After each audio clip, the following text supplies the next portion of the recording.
नमस्कार दोस्तों। BSc part first में ऑर्गेनिक केमिस्ट्री में हम पढ़ रहे हैं एरोमेटिक कंपाउंड्स और उसमें हम बेंजीन की स्टडी कर रहे हैं। कल हमने बेंजीन के बारे में जो केकुलस संरचना थी वो पढ़ी थी और हम ध्यान हो तो इस स्ट्रक्चर का आ रहे थे कि एक रिंग बनाएंगे और उसमें 3 डबल बॉन्ड ड्रॉ करेंगे, लेकिन वो 3 डबल बॉन्ड उसके गुणों की व्याख्या ठीक से नहीं कर रहे थे। इसी क्रम में आज सबसे पहले देखते हैं अपन बेंजीन की स्टेबिलिटी, उसके बाद में कार्बन कार्बन बॉन्ड लेंथ की बात करेंगे। तो बेंजीन की स्टेबिलिटी देखते हैं। स्टेबिलिटी देखने से पहले हम ये देखते हैं कि बेंजीन का स्टेबिलिटी चेक करने के लिए हमें क्या चाहिए। तो सिंपल सा जो अपन कंसेप्ट अप्लाई करते हैं वो हाइड्रोजनेशन का करते हैं कि किसी भी कंपाउंड के लिए heat of hydrogenation. Heat of hydrogenation का मतलब जो भी आपको कंपाउंड दिया हुआ है उसमें हम हाइड्रोजन ऐड करेंगे और उसकी एनर्जी में चेंज आएगा, जिसे हम क्या कहेंगे, हीट ऑफ हाइड्रोजनेशन। जितनी एनर्जी रिलीज होती है, अर्थात जनरली एक्सोथर्मिक रिएक्शन होती है, तो डेल्टा एच का मान नेगेटिव में आता है और ये डेल्टा एच का मान जितना ज्यादा नेगेटिव होगा, डेल्टा एच का मान जितना ज्यादा नेगेटिव होगा हीट ऑफ हाइड्रोजनेशन से, याद रखना वो कंपाउंड उतना ही कम स्टेबल था। और हीट ऑफ हाइड्रोजनेशन का मान जितना कम निकलेगा इसका मतलब वो कंपाउंड उतना ही ज्यादा स्टेबल है।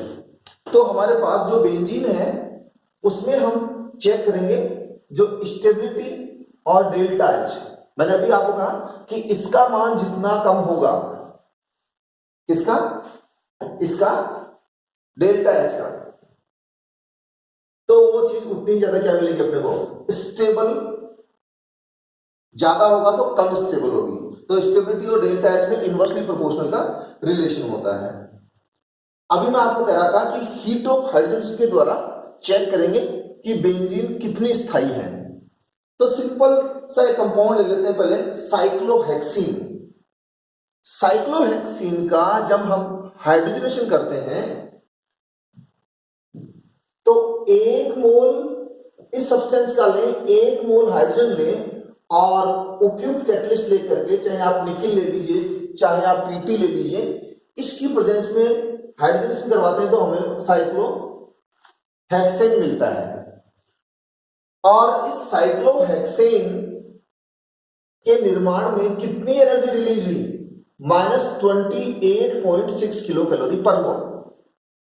यानी जो रिलीज होने वाली एनर्जी है वो -28.6, अर्थात एक डबल बॉन्ड का हाइड्रोजनेशन करने पर जो एनर्जी रिलीज हो रही है वो 28.6 किलो कैलोरी। अब हम आगे चलते हैं कि जब हम यहां पर साइक्लोहेक्साडाइन ले लें तो इस साइक्लोहेक्साडाइन का जब हम रिडक्शन करवाते हैं in presence of either nickel और प्लेटिनम, तो इसका लगभग 2 टाइम्स हीट ऑफ हाइड्रोजन का मान आता है। कितना, 57.2। तो ये 57.2 किलो कैलोरी पर मोल आ गई अपने पास। अब हम ये देखते हैं कि यदि हम यहां पर बेंजीन ले लें और बेंजीन की स्ट्रक्चर जो हमने निकाली थी 135 साइक्लोहेक्साट्राइन, उसका हाइड्रोजनेशन करते हैं तो जो एक्सपेक्टेड है, अपेक्षित मान है इस कैटलिस्ट की प्रेजेंस में हाइड्रोजन करने पर, वो कितना होना चाहिए, जो शुरू में अपने पास 28.6 था उसका 3 टाइम्स, तो 3 से मल्टीप्लाई करने पर अपने पास 85.8 किलो कैलोरी पर मोल। यानी हम ये सोच रहे हैं कि यदि C6H6 जिसे हम बेंजीन कह रहे हैं उसका यदि ये वाला स्ट्रक्चर है 135 साइक्लोहेक्साट्राइन, तो जो हीट ऑफ हाइड्रोजनेशन का मान है वो होना चाहिए 85.8 किलो कैलोरी पर मोल। ऐसी हम अपेक्षा कर रहे हैं, लेकिन रियल में क्या होता है कि जब हम C6H6 जिसे हम बेंजीन कह रहे हैं इसका हाइड्रोजनेशन करने पर वही कैटलिस्ट ले रहे हैं, तो वास्तव में जो एनर्जी रिलीज होती है वो होती है डेल्टा एच की टर्म्स में बोल रहा हूं, -49.8 किलो कैलोरी पर मोल। यानी 49.8 किलो कैलोरी पर मोल की एनर्जी रिलीज हो रही है। अर्थात जो हीट ऑफ हाइड्रोजन का मान है वो क्या हो रहा है, कम हो रहा है। और कम हो रहा है इसका मतलब बेंजीन ज्यादा स्थायी है। इसके लिए अपन एक सिंपल सा ग्राफ बना लेते हैं। ये इधर पोटेंशियल एनर्जी में ड्रॉ कर दूं और इधर प्रोग्रेस ऑफ द रिएक्शन या रिएक्शन कोऑर्डिनेट। तो प्रोग्रेस ऑफ द रिएक्शन। अब यदि ये हमारे पास 135 साइक्लोहेक्साट्राइन है और इसकी एनर्जी यहां पे है, तो ये एनर्जी गैप जो आएगा हमारे पास 85.8 किलो कैलोरी पर मोल आ रहा है। यानी मैंने ये वाली बात लिखी, लेकिन वास्तव में जो हीट ऑफ हाइड्रोजन का मान है वो कितना आ रहा है, 49 पॉइंट। इसका मतलब ये गैप इतना बड़ा नहीं होकर के, देखो यहां तो वही बन रही है अपने पास क्या, साइक्लोहेक्सेन। ये गैप इतना बड़ा नहीं होकर के इसको थोड़ा कम कर दें अपन।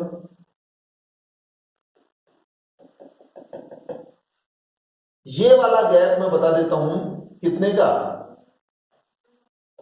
49.8 किलो कैलोरी पर मोल। इसका मतलब जो C6H6 है उसकी एनर्जी यहां नहीं होकर के उसकी एनर्जी कहां पे है, यहां पे है। थोड़ी सी क्या कर दें अपन, कम कर दें। तो ये जो आप C6H6 की एनर्जी यहां एक्सपेक्ट कर रहे हैं वो यहां नहीं है, वो यहां नहीं है। C6H6 की एनर्जी, वो एनर्जी कहां पे है, यहां पे है। अर्थात बेंजीन की एनर्जी जो यहां एक्सपेक्ट कर रहे हैं वो यहां है वास्तव में। तो कितनी कम हो गई, ये कैलकुलेट करने में कितना आएगा, 36 किलो कैलोरी पर मोल। और यही एनर्जी बेंजीन की रेजोनेंस एनर्जी कहलाती है। और 135 साइक्लोहेक्साट्राइन की अपेक्षा जो बेंजीन है वो कितनी अधिक स्थायी है, वो 36 किलो कैलोरी पर मोल एनर्जी से ज्यादा स्थायी है। यानी इतनी अमाउंट वाली एनर्जी किसकी कम है, बेंजीन की कम है। तो ये ध्यान रखना, इस तरह से कैलकुलेट कर लेंगे हम। तो ये 36 वाला याद रखना, ये इसकी क्या कहलाएगी, रेजोनेंस एनर्जी कहलाएगी। अब अपन बात करते हैं कार्बन कार्बन बॉन्ड लेंथ की। तो देखिए कार्बन कार्बन बॉन्ड लेंथ में हमारे पास जो बेंजीन है,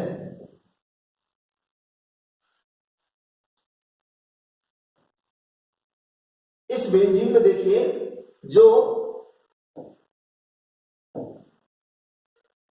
कार्बन कार्बन सिंगल बॉन्ड की बॉन्ड लेंथ है,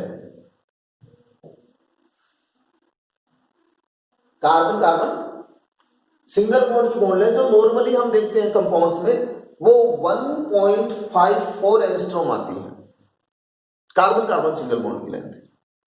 और जो कार्बन कार्बन डबल बॉन्ड की लेंथ है वो हमारे पास आती है कितनी, 1.34 एंगस्ट्रॉम। अब यदि हम उस साइक्लो है उसकी बात करें,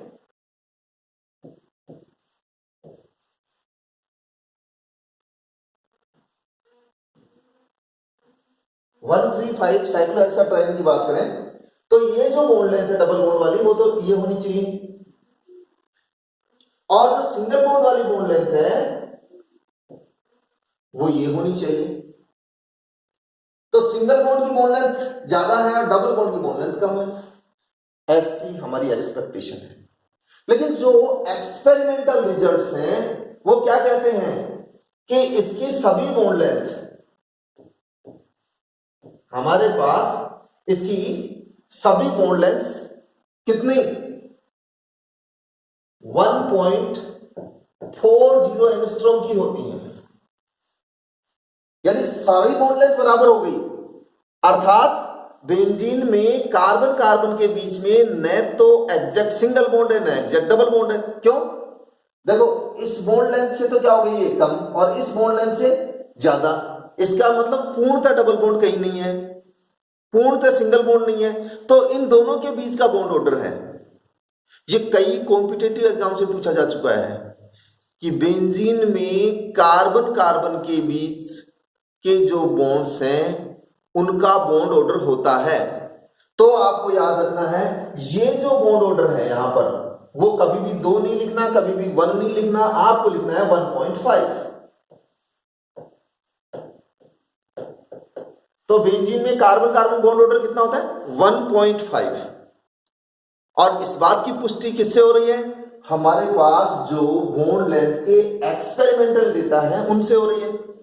कैसे कि एक्सपेरिमेंटल डेटा क्या कर रहे हैं कि ये जो बॉन्ड लेंथ है वो सिंगल बॉन्ड से और डबल बॉन्ड के बीच की सी है अपने पास कि 1.34, इससे तो क्या होगी ज्यादा और इससे क्या होगी हमारे पास कम होगी। तो ये याद रखना बॉन्ड ऑर्डर। अब केकुले साहब ने सोचा कि जो बॉन्ड लेंथ आ रही है वो हमारे पास 1.40 एंगस्ट्रॉम आ रही है प्रैक्टिकली। तो इस एक्सपेरिमेंटल डेटम को एक्सप्लेन करने के लिए केकुले साहब ने कहा कि बेंजीन की जो रियल में संरचना होती है वो एग्जैक्टली ऐसे नहीं होती है। इसके लिए क्या करना होगा हमें,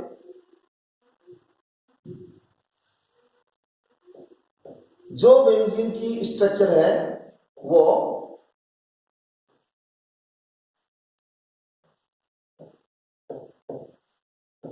कुछ इस प्रकार से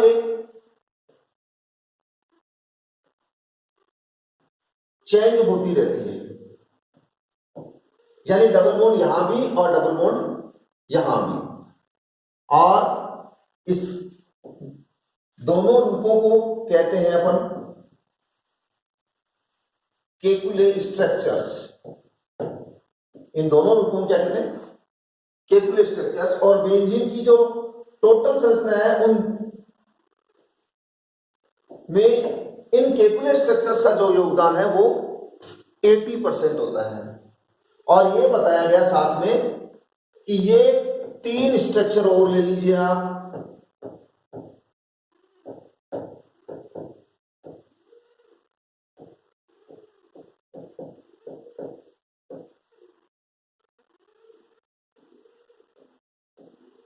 और इन तीनों का योगदान कितना 20% होता है। तो हमारे पास जो बेंजीन होती है वो इन सभी रेजोनेटिंग स्ट्रक्चर्स का रेजोनेंस हाइब्रिड होती है, और उस रेजोनेंस हाइब्रिड को अर्थात बेंजीन को हम वास्तव में इस स्ट्रक्चर के द्वारा डिनोट करते हैं। यही बेंजीन की ट्रू संरचना है, इसे ही सही संरचना माना गया है। यानी न तो एग्जैक्ट ये है, नहीं एग्जैक्ट ये है, नहीं एग्जैक्ट ये है, इन सब का ये रेजोनेंस हाइब्रिड है। और इस स्ट्रक्चर के द्वारा जो भी बेंजीन प्रॉपर्टी शो करता है वो हम सब समझा सकते हैं। जैसे हमारे पास अकेला अगर ये स्ट्रक्चर था तो हमने कहा था कि एल्केलाइन KMnO4 का कलर उड़ जाना चाहिए था। अगर यही स्ट्रक्चर अकेला अथवा यही स्ट्रक्चर अकेला है अथवा यही अकेला, मतलब कहीं पर भी अपने पास अनसैचुरेशन हो तो एल्केलाइन KMnO4 का रंग उड़ जाता है, लेकिन एल्केलाइन KMnO4 का रंग नहीं उड़ रहा। इसका मतलब एग्जैक्टली कहीं पे डबल बॉन्ड नहीं है, साथ ही ये स्टेबल है, साथ ही स्टेबल है, जिसका प्रमाण क्या था हीट ऑफ हाइड्रोजनेशन का मान। तो आज हमने पढ़ा बेंजीन के अंदर कार्बन कार्बन की जो बॉन्ड लेंथ है उसके बारे में कि वो न तो एग्जैक्टली सिंगल बॉन्ड के बराबर होती है, नहीं exactly carbon carbon double bond के बराबर होती है, इनके बीच की सी बॉन्ड लेंथ होती है 1.40 एंगस्ट्रॉम। और देखा अपन ने कि हीट ऑफ हाइड्रोजन्स